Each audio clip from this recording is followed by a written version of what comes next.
Just a few episodes ago, I looked at the RetroModding USB-C rechargeable battery pack for the GameBoy Advance. It's a great kit and there's a lot to like about it. There is, however, a direct competitor to this battery also currently on the market.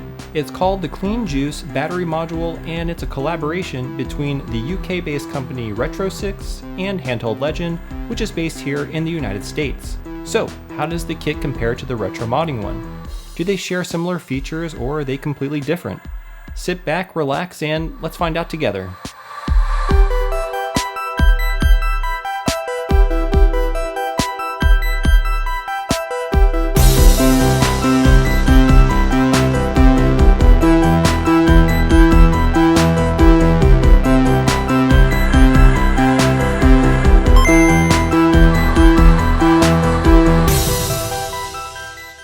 Hey everyone, how's it going? My name is Tito and welcome to another episode of Retro Renew. In today's episode, we're going to take a look at another USB-C rechargeable battery for the Game Boy Advance. This particular kit comes from a company called Handheld Legend and was developed in collaboration with RetroSix, a company based out of the United Kingdom. So Handheld Legend reached out to me and asked if I'd be interested in reviewing the CleanJuice battery pack. I've been a huge fan of Handheld Legend for a while now and used many of their products in the past and present. This here is my first backlit modded Game Boy DMG, which uses a backlight kit and a bivert chip I bought from these guys back in 2016.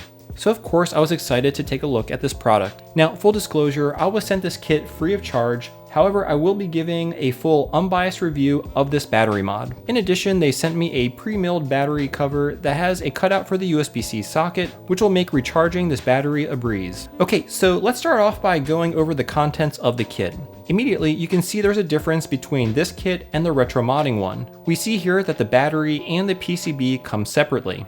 This battery does come with some double-sided tape, which will allow you to install the PCB on one side and adhere the CleanJuice kit to the battery compartment on the other. For my mod, I will not be using the double-sided tape to adhere it to the battery compartment simply because I like to have the freedom to remove the battery pack whenever I want. Now, the RetroModding battery, on the other hand, came as a single pre-assembled unit. Don't get me wrong, it is incredibly simple to plug the battery in and attach the PCB, but it is a difference between the two kits nonetheless. You'll also notice that the RetroModding unit came with a switch to turn off the battery pack while not in use, which increases the life of the battery when, for example, you place your Game Boy Advance in storage.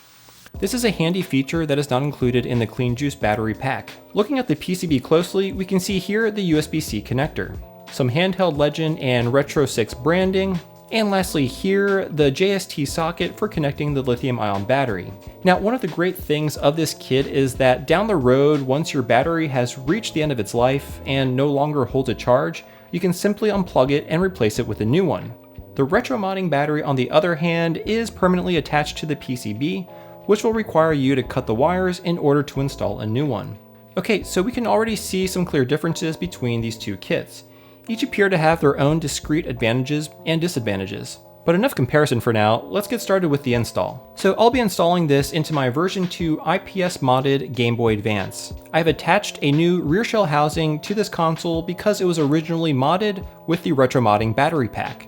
Just wanted to let you know in case you were wondering why the color doesn't match the front shell housing, and it's simply because I needed an unmodified rear shell in order to demonstrate the installation. Now, installing the CleanJuice battery pack is incredibly easy.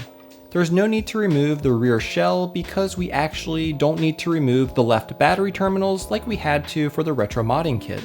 Simply snip off the stump on the bottom of the battery compartment with your flush cutters, and also remove a good portion of the plastic from this fin shown here. That is the only modding you'll need to do. Now, before removing any of the release paper on the double-sided tape, I recommend test fitting everything. First, place the battery in the compartment with the wire lead pointed up. Then place the PCB on top of the battery, making sure the leads are in contact with the battery terminals. If everything looks good, remove the PCB, then plug the battery to the PCB, remove the release paper to expose the adhesive, and then reinstall the PCB on top of the battery by first aligning it to the left side of the battery compartment and then pushing down on the right side. Then install the pre-milled battery cover and you're good to go. This is an easy way to improve the battery life of your Game Boy Advance, as well as add modern rechargeability via the USB-C port. Now let's go over the performance of the battery. The CleanJuice is rated at 1700 mAh, while the retro modding battery is rated at 1400. If you remember from my episode on the retro modding battery, I was able to get about 10 hours and 24 minutes of battery life at the default brightness setting while playing an official copy of Metroid Zero Mission.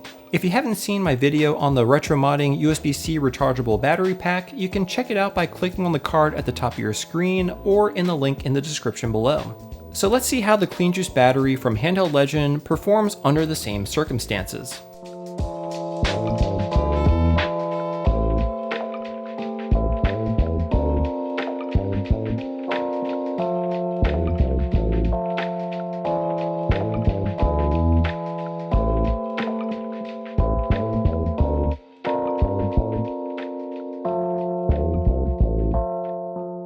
So 10 hours and 58 minutes, that's better than the retro modding battery, but I was expecting something a little higher. I reached out to Handheld Legend and we're working to pinpoint the issue. The battery should be getting closer to 14 hours with this mod. Okay, so now that we have a feel for how the battery performs, let's compare its features to the retro modding battery and also go over the pros and cons of each. So one of the biggest differences between the CleanJuice battery mod is that it doesn't feature a low battery warning like the retro modding kit does. The CleanJuice battery pack was designed to deliver consistent power at all times, meaning there is no voltage drop to trigger the inbuilt low battery indicator. Now the good news is that to address this issue, Handheld Legend will be sending an add-on PCB to everyone who bought this kit free of charge. So to summarize, I think the pros of the CleanJuice battery pack is that it comes with a higher capacity battery, and that the battery itself is easily replaceable because of the installed JST connector. Now, the cons of the kit, however, is that it does not feature a low battery indicator, which, as I mentioned, is being rectified by Handheld Legend. The second con is that the kit requires a little bit of assembly and does not come pre-assembled. Moving on to the retro modding battery, I think the primary pros are the fact that it does feature a low battery indicator and that it does come pre-assembled. The cons of this kit, however, is that the battery is permanently soldered to the PCB with an epoxy coating covering the contacts, making it very difficult to replace the battery if it ever dies. And secondly, the capacity of the battery is slightly smaller than the CleanJuice at 1400 mAh. So, which of these batteries would you install in your Game Boy Advance? Are there any features you are looking for in a battery pack that isn't currently available in these two options? Let me know what you think in the comments below. We have two fantastic options for powering our Game Boy Advance consoles with modern lithium-ion batteries and USB-C rechargeability, each with their unique set of pros and cons.